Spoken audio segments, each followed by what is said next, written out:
Hey YouTube. So today we're gonna check out the Memphis VIV. This is a 14-inch subwoofer.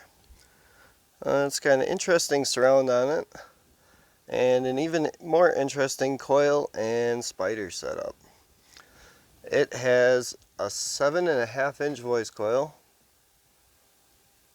and a lot of people are like, oh, with this it can't hardly move because it doesn't have any spider. But remember, that's a 7.5-inch diameter voice coil.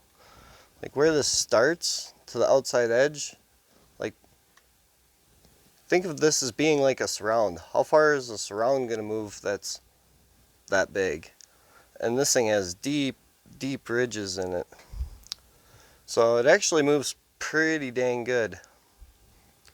It's got like this V folded surround on it, and it actually moves very nice. I really like how it moves. It's got a woven fiber type composite cone. It's paper and composite, it said. It's got a 320 ounce magnet on it. It's a so the coil, it's a 2-layer voice coil. I don't know if you guys will be able to see that, but what that does is it makes the coil not like soak as much heat, because it can cool like a lot quicker than trying to soak through 4 or 8 layers. So it moves heat really quickly. And it's got venting here in the back. It's like direct voice coil venting, or I don't know what they call it exactly, but basically it vents right underneath the coil. It's got very nice wide spider vents. All the connections are on one side on a terminal plate. And yeah, this thing's a monster. And it actually moves really good. I'd say over 1.5 inches. It definitely moves. So I ran this for quite a while in my Trailblazer, and then like I wanted to use it, so I had a good idea on like how it actually perform.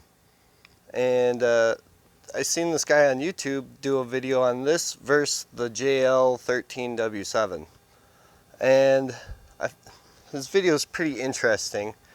He uses like this cheap handheld meter, and the box, so it looked like he used the box for the Memphis, but when it came to the JL, it had like this big slot ported box that was like completely different. So right there alone, you're going to have a lot different results just in the way the box and the subwoofer loads off of the trunk of the car. And like I use TermLab, and I try to use like the same box. I actually built a plate for this to fit in like the same box that a 13W7 would fit in. And this is actually louder by a lot. Another thing that I found interesting in his video is that, okay, so you use the Memphis amp and a JL amp for the JL. Well, the Memphis amp is a 2200 watt amp, yeah, but the thing is once you have impedance rise, that amp is not doing anywhere near 2200 watts. It probably wasn't even doing 1200 watts, whereas the JL amp, those things are awesome. They have regulated voltage, so they can put out 1200 watts no matter what. So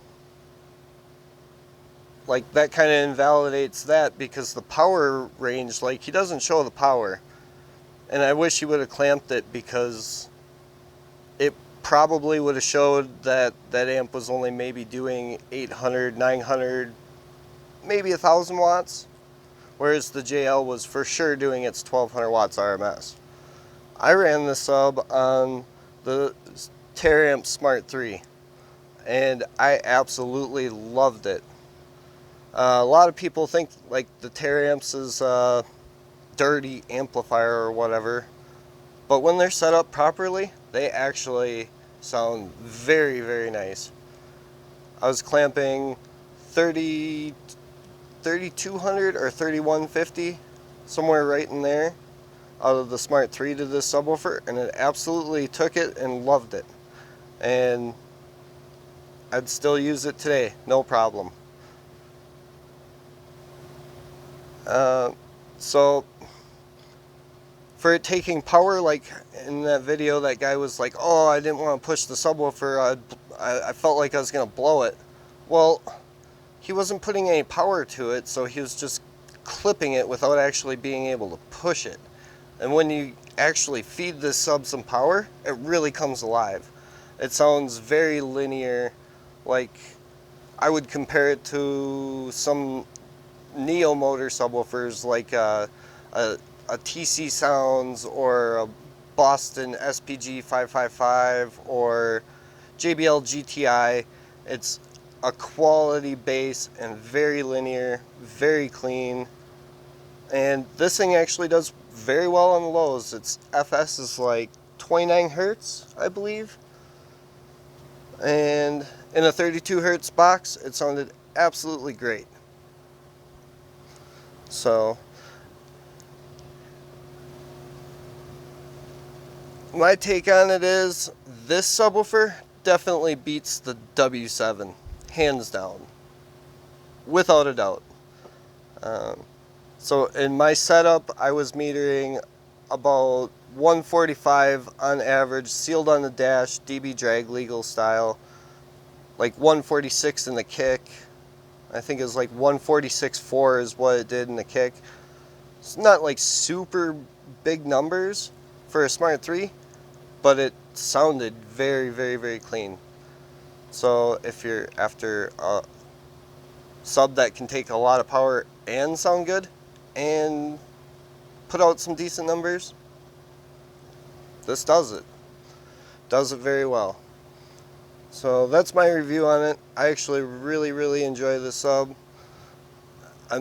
I really want to get another one. If I find one at the right price, you can bet you for sure that I'm going to get me another one.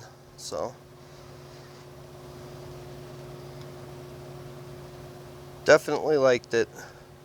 Thanks for watching. Be sure to like, subscribe, and all that good stuff. Stay tuned for more.